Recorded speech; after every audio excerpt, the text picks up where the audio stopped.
दोस्तों, आप सभी का मेरे YouTube चैनल पर स्वागत है। दोस्तों, मैं हेड कांस्टेबल रूप सिंह नरूका। दोस्तों, आज का टॉपिक है इंटरनेट एवं मोबाइल बैंकिंग क्या है, इसके लाभ और नुकसान क्या क्या हैं, इनके बारे में आज विस्तृत जानकारी लेंगे।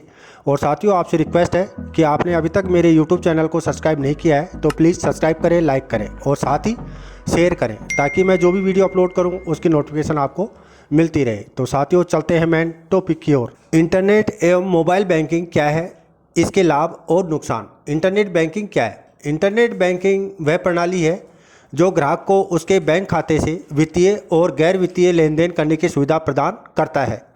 उपयोगकर्ता किसी वेबसाइट या ऐप का उपयोग करके उसी बैंक या विभिन्न बैंक के अन्य खातों में अपने खाते से धनराशि स्थानांतरित कर सकता है।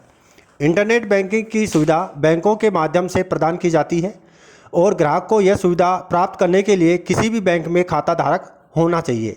इंटरनेट बैंकिंग की विशेषता: इस सुविधा का उपयोग करने वाला ग्राहक लेन देन और गैर लेन देन संबंधी कार्यों को संचालन कर सकता है, जिसमें यह मुख्य रूप से शामिल है।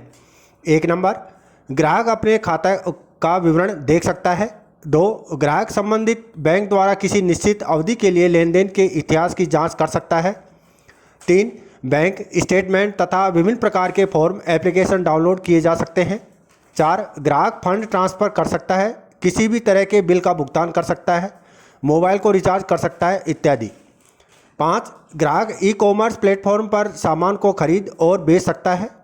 6, ग्राहक व्यापार का निवेश और संचालन कर सकता है। 7, ग्राहक परिवहन, यात्रा पैकेज और मेडिकल पैकेज इत्यादि बुक करा सकता है। इंटरनेट बैंकिंग के लाभ: 1 नंबर, ऑनलाइन खाता खोलना और संचालित करना आसान है। 2, ग्राहक को रोकड़ अपने साथ में रखने की आवश्यकता नहीं होती है।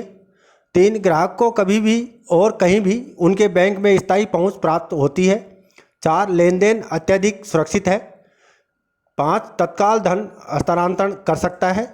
6, यह उपयोगकर्ताओं का समय बचाता है। 7, इंटरनेट बैंकिंग की सुरक्षा ग्राहक की वित्तीय जानकारी महत्वपूर्ण है। 8, यही कारण है कि वित्तीय संस्थान इंटरनेट बैंकिंग को सुरक्षित बनाने के लिए हमेशा सुरक्षा विधियों का उपयोग करते हैं, जैसे पिन, OTP का उपयोग।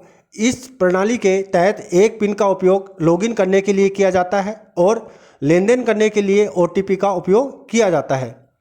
9 नंबर, OTP एक समय के पासवर्ड है। 10, OTP ग्राहक को पंजीकृत मोबाइल नंबर पर SMS के माध्यम से भेजा जाता है। यह थोड़े समय के लिए वैध है। इंटरनेट बैंकिंग के नुकसान क्या क्या हैं?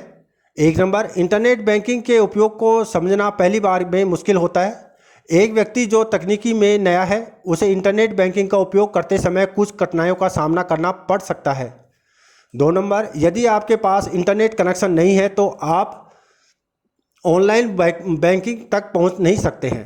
3 नंबर, आपकी खाता जानकारी इंटरनेट पर अनाधिकृत लोग द्वारा हैक की जा सकती है। 4, यदि बैंक का सर्वर डाउन है तो आप अपने खाते तक नहीं पहुंच सकते हैं। 5, यदि नेट कनेक्टिविटी के खाने या धीमे कनेक्शन के कारण बैंक का सर्वर डाउन हो जाता है तो ये जानना मुश्किल हो जाता है कि क्या आपका लेन देन हुआ था या नहीं। अब बात करते हैं मोबाइल बैंकिंग। मोबाइल बैंकिंग क्या है? मोबाइल बैंकिंग बैंक या अन्य वित्तीय संस्थान द्वारा प्रदान की जाने वाली एक सेवा है जो अपने ग्राहकों को स्मार्टफोन या टैबलेट जैसे मोबाइल डिवाइस का उपयोग करके दूरस्थ रूप से वित्तीय लेन देन करने की अनुमति देता है। मोबाइल बैंकिंग के लाभ: मोबाइल बैंकिंग में उपयोगकर्ता आपके बैंक खाते से किसी अन्य बैंक खाते में केवल इंटरनेट की सहायता से ही कहीं से भी धनराशि स्थानांतरित कर सकता है। 2 नंबर, यह सुविधा मोबाइल उपयोगकर्ता के लिए 24 घंटे के लिए उपलब्ध है। 3, मोबाइल बैंकिंग को ऑनलाइन इंटरनेट बैंकिंग की तुलना में अधिक सुरक्षित और जोखिम मुक्त कहा जाता है। 4, मोबाइल की सहायता से बैंकिंग उपयोगकर्ता धनराशि स्थानांतरित कर सकता है और बिलों का भुगतान कर सकता है, खाता शेष राशि की जांच कर सकता है, अपने हाल ही के लेन देन का अध्ययन कर सकता है, अपने ATM कार्ड को ब्लॉक कर सकता है। 5, बैंक ग्राहक को कम कीमत पर मोबाइल बैंकिंग सेवा प्रदान करता है। 6, मोबाइल बैंकिंग के मुख्य लाभों में से एक बैंकिंग सेवाओं के आपके हाथ में होने की सुविधा है। 7, बैंक या ATM में जाने और अपने खाते की शेष राशि की जांच करने, पैसे ट्रांसफ़र करने, अपने बिलों का भुगतान करने के लिए बैंक खुलने के इंतज़ार करने की कोई ज़रूरत नहीं होती है। 8 नंबर, मोबाइल बैंकिंग में आप केवल तभी बैंक का लेन देन कर सकते हैं जब आप अपने पंजीकृत मोबाइल फ़ोन नंबर पर भेजे गए वन टाइम पासवर्ड OTP को दर्ज करते हैं। मोबाइल बैंकिंग के नुकसान क्या क्या हैं? 1 नंबर, मोबाइल बैंकिंग सभी मोबाइल फ़ोन पर उपलब्ध नहीं है। 2 नंबर, कभी कभी आपको मोबाइल बैंकिंग सुविधा का उपयोग करने के लिए अपने फ़ोन पर एप्लीकेशन इंस्टॉल करने की आवश्यकता होती है, जो कि हाई एंड स्मार्टफोन पर उपलब्ध है। 3 नंबर, यदि ग्राहक के पास स्मार्टफोन नहीं है तो मोबाइल बैंकिंग का उपयोग सीमित हो जाता है। 4, मोबाइल बैंकिंग के नियमित उपयोग की सेवा प्रदान करने के लिए बैंक द्वारा कुछ अतिरिक्त शुल्क लगाया जाता है।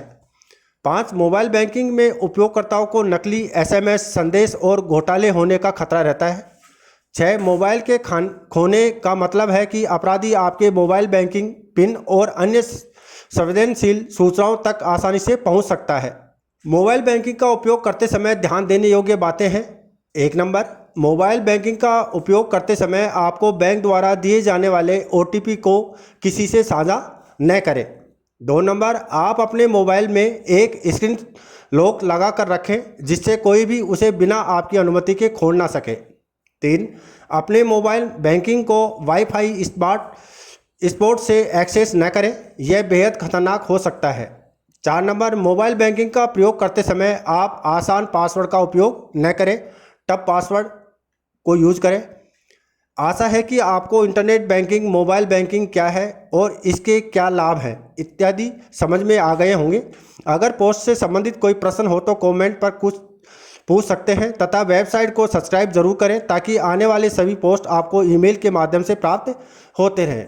और साथियों, इसी के साथ हमारा ये टॉपिक यहीं समाप्त होता है और आपसे रिक्वेस्ट है कि आप अभी तक मेरे YouTube चैनल को सब्सक्राइब नहीं किया है तो प्लीज़ सब्सक्राइब करें, लाइक करें और साथ ही अपने साथियों को शेयर करें ताकि मैं जो भी वीडियो अपलोड करूं उसकी नोटिफिकेशन आपको मिलती रहे। तो साथियों, इसी के साथ दे इजाज़त। जय हिंद, जय भारत।